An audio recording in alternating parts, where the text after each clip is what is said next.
If you've always wanted to play your music and get paid for it, but you have this fear of performing in public, then this video is for you.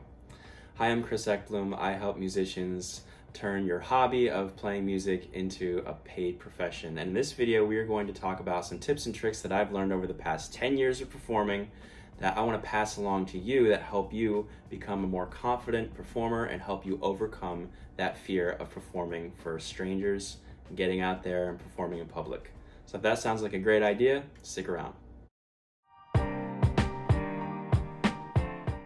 If you're just starting playing and you're just thinking about playing for the very first time in public, it can feel a bit overwhelming no matter the size of the audience, but I want you to think small and safe. Small family gatherings, perhaps your church group, maybe a storytelling circle. You want to think about an environment that is relatively small and a place that you feel fairly comfortable, whether you have a guitar or whether you have your instrument with you, or whether you're just sitting and visiting and just have a story to tell. I want you to think about an environment where you can start getting more comfortable playing in public. So at first it's going to feel really weird, but don't worry, because nerves are a part of this whole process. Don't worry about being nervous and don't worry about being anxious, because you're always going to be nervous and anxious, and that doesn't mean that you should stop, or it doesn't mean that it's a bad thing. It just means that you care and you want to do good for your audience. You want to put on a good show just like any performer would. You want to go, do your craft, and perform, play your songs, sing naturally, hopefully get people smiling and tapping their toes, and you have these perhaps grandiose visions of everybody just going over the moon with the music that you have to share, but you can't predict what they're going to do. The only thing that you can predict is yourself. And you can control yourself and how you react from the audience's reaction. So at first, I want you to think small and safe. I started playing the guitar at open mics and coffee shops, but I realized that even though there's very small and not paid performances, it can be pretty high on stress. You go there and you see a lot of other musicians that perhaps may be better than you, and you're competing over glassware, you're competing over people talking, nobody's particularly paying really close attention to you. I want you to kind of avoid those two venues and just focus on perhaps a family gathering or maybe a church group at the very beginning. Second tip that I have for you is to encourage you to build a comfort set.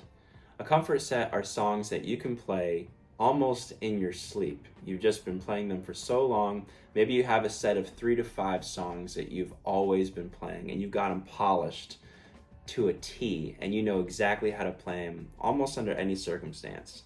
I want you to have that comfort set, and I want you to include one instrumental, maybe one hymn, maybe one sing-along, maybe one patriotic song, just to give variety. And I want you to start with that comfort set. When you're first starting playing, you're going to have a little bit of anxiety and you're going to have nerves to overcome. There's really no avoiding that, but you can control it to an extent. So I want you to have that comfort set, and if you really find yourself, your nerves falling apart, I want you to give yourself this rescue song. And I call it a rescue song because it's a song that you know just by heart. A song that you know is just so uplifting for yourself and you're always feeling good whenever you play it. I want you to fall back on that rescue song if you find that you're almost too paralyzed to play. In those situations, I like to pause for a moment, just take a deep breath, and remember, which brings me into this third tip, it's not about yourself, it's about your audience. You are not there to impress them. You are there to do your best and to serve them and to share with them the music that makes you sing, the music that makes just your heart feel so good, and all the songs that are inside you and the joy that it brings yourself, you want to give to them. You want them to feel your joy and your cheer and your happiness. So it's not about you, it's about your audience. This next tip I want to encourage you to do is to perform often, even when you don't feel ready.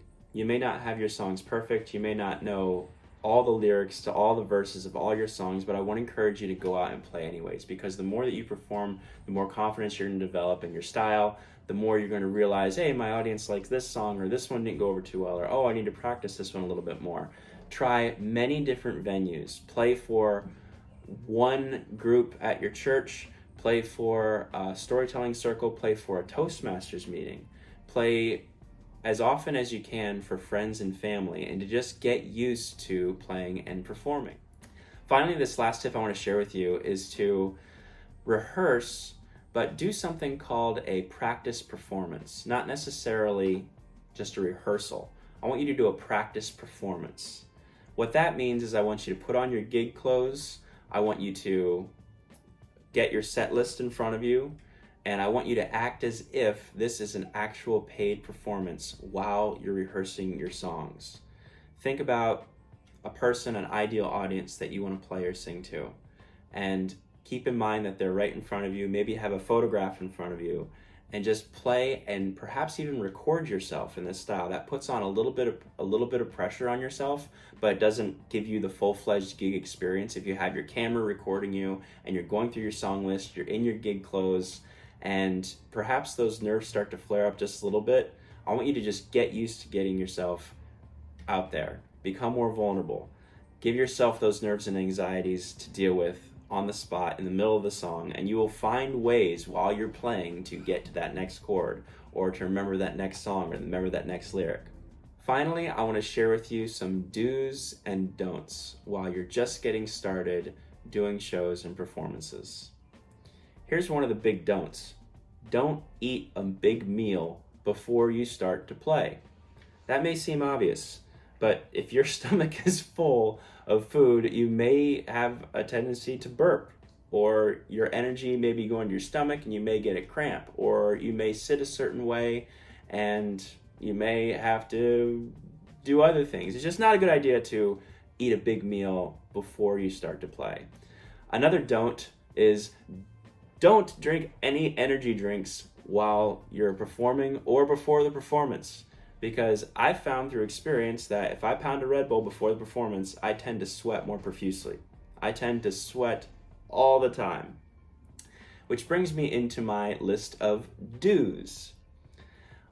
As a performer, I've realized that every environment is going to have a different feeling. Sometimes it's cold, sometimes it's hot, sometimes the air is moving, sometimes the air is stagnant, sometimes it's quiet, sometimes it's loud. There's lots of stuff in your environment that you can't control, but you can prepare yourself and set yourself up for success. So one of the things I want you to do is to bring a bottle of water, preferably one with a cover on top, because if you move around a lot like me, I've had a tendency to spill drinks. Bring a bottle of water with a cover on top. Bring a small fan. Even if it's could be the middle of winter, you don't know where you're going to be playing or exactly the spot. You could be in front of the fireplace or the heater, or you could be outside, there could be humidity, all these different things. Bring a small fan. Number 3, bring a sweat rag. Okay? These things are going to help you if you have nerves throughout the performance, or if the environment isn't ideal. You're going to have these saving graces that help you manage your anxieties, and if you're anything like me, manage the times that you sweat, and continue to play an awesome show for your audience. So I hope that you found some value in this video and some tips and tricks that you can perhaps try on your next gig or during your next performance.